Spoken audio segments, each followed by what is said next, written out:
Cheetahs, the fastest land mammal, can only maintain high speeds for a short time for fear of overheating.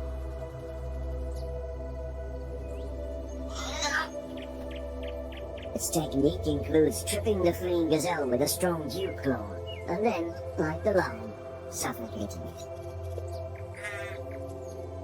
After a chase, the cheetah has to recover for many minutes before feeding.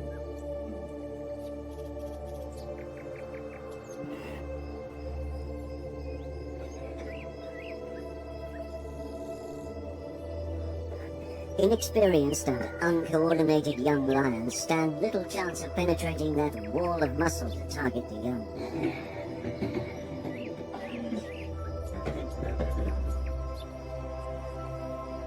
Breaking from the relative safety of the herd, aggression is the buffalo's primary tactic.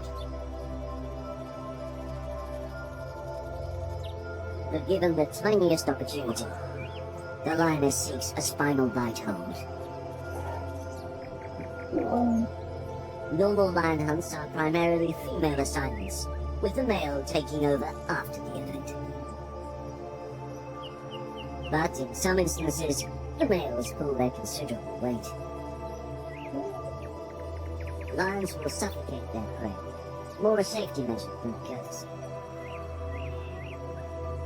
Once dead, those horns can do them no damage.